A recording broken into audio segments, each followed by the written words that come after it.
Hello ನಮಸ್ತೆ, ನಿಮ್ಮ ಆಪ್ತ ಯೂಟ್ಯೂಬ್ ಚಾನೆಲ್ಗೆ ಸ್ವಾಗತ. ನಾನು doctor Sadananda Rao. Metabolic arthritis ಸುಮಾರು ನಾನು ಹೇಳಿದಾಗೆ ನೂರಾರು ಬಗೆಯ ಆರ್ಥರೈಟಿಸ್ ಇದೆ. ಅದರಲ್ಲಿ ಈ ಮೆಟಬಾಲಿಕ್ ಆರ್ಥರೈಟಿಸ್ ಕೂಡ ಒಂದು. ಏನು ಸರ್ ಈ ಮೆಟಬಾಲಿಕ್ ಆರ್ಥರೈಟಿಸ್ ಅಥವಾ ಗೌಟ್ ಆರ್ಥರೈಟಿಸ್ ಅಂತೇಳಿ ನಾವು ಹೇಳ್ತೀವಿ. ದೇಹದಲ್ಲಿ ಯೂರಿಕ್ ಆ್ಯಸಿಡ್ ಅಂತಕ್ಕಂಥ ಒಂದು ಅಂಶ ಇರುತ್ತೆ. ಈ ಯೂರಿಕ್ ಆ್ಯಸಿಡ್ ಅಂಶ ಅತಿ ಹೆಚ್ಚಾಗಿ ಪ್ರೊಡಕ್ಷನ್ ಆದಾಗ, ಅತಿ ಹೆಚ್ಚಾದಾಗ ರಕ್ತದಲ್ಲಿ ನಮಗೆ ಈ ಗೌಟ್ ಆರ್ಥರೈಟಿಸ್ ಅಂತಕ್ಕಂಥದ್ದು ಬರುತ್ತೆ. ಈ ಗೌಟ್ ಆರ್ಥರೈಟಿಸ್ ಬಂದಾಗ ಇದು ಕಾಲು ಬೆರಳು ಅಥವಾ ಕೈ ಬೆರಳಿನ ಜಾಯಿಂಟ್ಗಳಲ್ಲಿ ಈ ಯೂರಿಕ್ ಆ್ಯಸಿಡ್ ಲೆವೆಲ್ಲು ಹೆಚ್ಚಾಗಿ ಅಲ್ಲಿ ಒಂದು ರೀತಿಯ ಗಂಟು ಕಾಣಿಸ್ಕೊಳ್ಳುತ್ತೆ.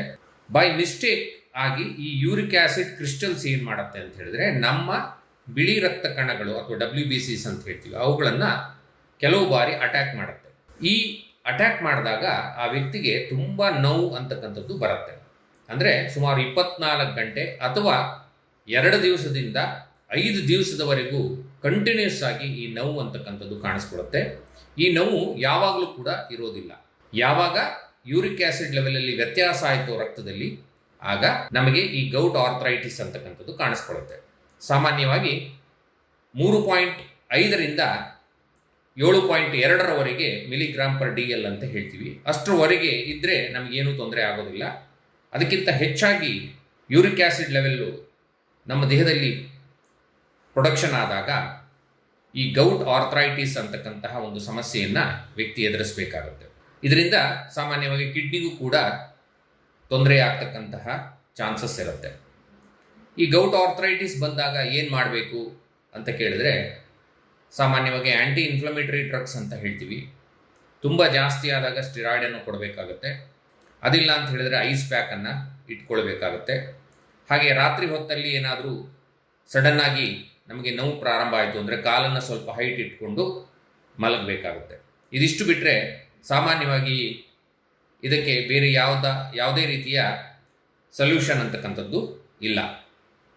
ಹಾಗೆ ಆಹಾರ ಪದ್ಧತಿ ಭಾಳ ಮುಖ್ಯವಾಗಿ ಬೇಕಾಗಿರ್ತಕ್ಕಂಥದ್ದು ಅಂದರೆ ನಾವು ಉಪಯೋಗ ಮಾಡ್ತಕ್ಕಂಥ ಆಹಾರ. ಯಾಕೆ ಈ ಯೂರಿಕ್ ಆ್ಯಸಿಡ್ ಲೆವೆಲ್ ಜಾಸ್ತಿ ಆಗುತ್ತೆ ಅಂತ ಕೇಳಿದಾಗ, ಕೆಲವು ಆಹಾರ ಪದಾರ್ಥದಲ್ಲಿ ಪ್ಯೂರಿನ್ ಅಂತಕ್ಕಂತಹ ಒಂದು ಅಂಶ ಇರುತ್ತೆ.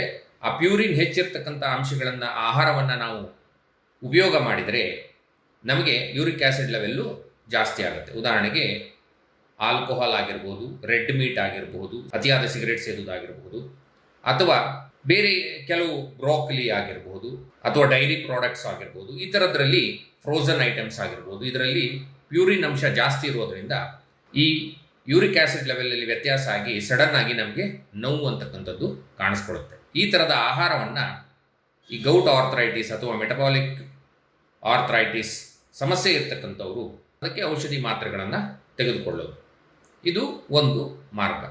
ಇದಲ್ಲದೆ ಈ ಗೌಟ್ ಆರ್ಥರೈಟಿಸ್ಗೆ ಸಂಪೂರ್ಣವಾಗಿ ಆಗಿರತಕ್ಕಂತಹ ಯಾವುದೇ ಒಂದು ಚಿಕಿತ್ಸಾ ವಿಧಾನ ಅದನ್ನು ಸರಿ ಮಾಡಲಿಕ್ಕೆ ಇಲ್ಲದೆ ಇರೋದ್ರಿಂದ ಯೂರಿಕ್ ಆ್ಯಸಿಡ್ ಲೆವೆಲನ್ನು ಸರಿಯಾಗಿ ಮೇಂಟೈನ್ ಮಾಡಬೇಕಾಗುತ್ತೆ. ಆವಾಗ ಯೂರಿಕ್ ಆ್ಯಸಿಡ್ ಲೆವೆಲನ್ನು ಪರೀಕ್ಷೆ ಮಾಡಿಸ್ಕೊಳ್ಳೋದು, ಆಹಾರ ಕ್ರಮವನ್ನು, ವ್ಯಾಯಾಮವನ್ನು, ಯೋಗ, ಮೆಡಿಟೇಷನನ್ನು ಮಾಡೋದರಿಂದ ನಮಗೆ ಈ ಗೌಟ್ ಆರ್ಥರೈಟಿಸನ್ನು ನಿಯಂತ್ರಣ ಮಾಡ್ಕೊಳ್ಬೋದು. ಸಾಮಾನ್ಯವಾಗಿ ಈ ಗೌಟ್ ಅಟ್ಯಾಕ್ ಆದಾಗ, ಅಂದರೆ ಈ ನೋವು ಪ್ರಾರಂಭ ಆದಾಗ, ಯಾವಾಗಲೂ ಇರೋದಿಲ್ಲ ಅಂತ ಹೇಳಿದೆ ನಾನು, ಅದು ಯಾವಾಗ ನೋವು ಬರುತ್ತೋ ಆ ಸಂದರ್ಭದಲ್ಲಿ ಆ ಭಾಗಕ್ಕೆ, ಉದಾಹರಣೆಗೆ ಬೆರಳಿಗೆ ನಮಗೆ ಗೌಟ್ ಆರ್ಥರೈಟಿಸ್ ಆಗಿ ಹೆಬ್ಬೆರಳಿನಲ್ಲೋ ಅಥವಾ ಕೈ ಬೆರಳಿನಲ್ಲೋ ಆದಾಗ ಆ ಭಾಗಕ್ಕೆ ಬಯೋಸ್ಟಿಮ್ಯುಲೇಷನ್ ಲೇಸರ್ ಚಿಕಿತ್ಸೆಯನ್ನು 1-2 ಬಾರಿ ತೆಗೆದುಕೊಳ್ಳೋದ್ರಿಂದ ಸಡನ್ನಾಗಿ ಅವರಿಗೆ ಆ ನೋವು ಅಂತಕ್ಕಂಥದ್ದು ಕಡಿಮೆ ಆಗುತ್ತೆ. ಈ ನೋವು ಯಾವ ರೀತಿ ಬರುತ್ತೆ ಅಂದರೆ, ತುಂಬ ಶೂಟಿಂಗ್ ಪೇಯ್ನ್ ಆಗಿರುತ್ತೆ. ಇದು ತುಂಬ ಪೇಯ್ನ್ ಸಡನ್ನಾಗಿ ಬರೋದ್ರಿಂದ ಇಮಿಡಿಯೇಟಾಗಿ ಅವರಿಗೆ ನಾವು ಬಯೋಸ್ಟಿಮ್ಯುಲೇಷನ್ ಲೇಸರ್ ಕೊಡೋದ್ರಿಂದ ನೋವು ಅಂತಕ್ಕಂಥದ್ದು ಕಡಿಮೆ ಆಗುತ್ತೆ. ಆದರೆ ಲೇಸರಲ್ಲಿ ಸಂಪೂರ್ಣವಾಗಿ ಯೂರಿಕ್ ಆ್ಯಸಿಡ್ ಲೆವೆಲನ್ನು ಬ್ಯಾಲೆನ್ಸ್ ಮಾಡಲಿಕ್ಕೆ ಸಾಧ್ಯ ಇಲ್ಲ. ಹಾಗೆ ಬಂದಿರತಕ್ಕಂಥ ನೋವನ್ನು ಆಗ ಮಾತ್ರ ಔಷಧಿ ಮಾತ್ರೆಗಳು, ಆ್ಯಂಟಿ ಇನ್ಫ್ಲಮೇಟರಿ ಇಲ್ಲದೇನೆ ಅಥವಾ ಯಾವುದೇ ರೀತಿಯ ಸ್ಟಿರಾಯ್ಡ್ ಮಾತ್ರೆಗಳು ಇಲ್ಲದೇನೆ ಅಥವಾ ಇಂಜೆಕ್ಷನ್ಸು ಇಲ್ಲದೇನೆ ಬಯೋಸ್ಟಿಮ್ಯುಲೇಷನ್ ಲೇಸರ್ನಲ್ಲಿ ನಾವು ಗುಣಪಡಿಸ್ಬೋದು. ಆ ಸಂದರ್ಭದಲ್ಲಿ ನನಗೆ ನೋವು ಬಂದಿದೆ ಅಂತ ಹೇಳಿದಾಗ ಆ ಸಂದರ್ಭದಲ್ಲಿ ನಾವು ಚಿಕಿತ್ಸೆಯನ್ನು ಪಡ್ಕೊಳ್ಬೇಕಾಗುತ್ತೆ. ಇನ್ನೂ ಹೆಚ್ಚಿನ ಮಾಹಿತಿ ಬೇಕಾದಲ್ಲಿ ನಮ್ಮ ವೆಬ್ಸೈಟ್ www.mindbodycoldlaser.com ಅನ್ನು ವೀಕ್ಷಣೆ ಮಾಡಿ. ಹಾಗೆ ಅಲ್ಲಿ ಫೋನ್ ನಂಬರ್ಸ್ ಬರ್ತಾ ಇದೆ, ಅದಕ್ಕೆ ಕರೆ ಮಾಡಿ. ಹಾಗೆ ನಿಮ್ಮ ಆಪ್ತ ಯೂಟ್ಯೂಬ್ ಚಾನಲ್ನ ಸಬ್ಸ್ಕ್ರೈಬ್ ಮಾಡಿ, ಲೈಕ್ ಮಾಡಿ. ಅಲ್ಲಿ ನಿಮಗೆ ಹಲವಾರು ವಿಡಿಯೋಸ್ ಸಿಗ್ತಾ ಇದೆ. ಅದ್ರ ಬಗ್ಗೆ ನಿಮಗೇನು ಡೌಟ್ ಇದೆ ಆ ವಿಡಿಯೋಸನ್ನು ನೋಡೋದ್ರಿಂದ ನಿಮಗೆ ಖಂಡಿತ ಇದಕ್ಕೆ ಒಂದು ನಿಮ್ಮ ಇಲ್ಲಿರ್ತಕ್ಕಂಥ ಕೆಲವು ನೋವುಗಳು, ದೇಹದಲ್ಲಿ ಬರ್ತಕ್ಕಂಥ ನೋವುಗಳಾಗಿರ್ಬೋದು, ನರಕ್ಕೆ ಸಂಬಂಧಪಟ್ಟಂತಹ ಕೆಲವು ನೋವುಗಳಾಗಿರ್ಬೋದು, ಸಣ್ಣ ಪುಟ್ಟ ನೋವುಗಳಿಗೂ ಕೂಡ ನಮ್ಮಲ್ಲಿ ಒಂದು ಸೂಕ್ತವಾದಂತಹ ನಾನ್ ಇನ್ವೆನ್ಸಿವ್ ಮೆಥಡ್ನಲ್ಲಿ ಚಿಕಿತ್ಸೆಯನ್ನು ನೀಡ್ತೀವಿ ಅಂತ ಹೇಳ್ತೀನಿ. ನಮಸ್ತೆ.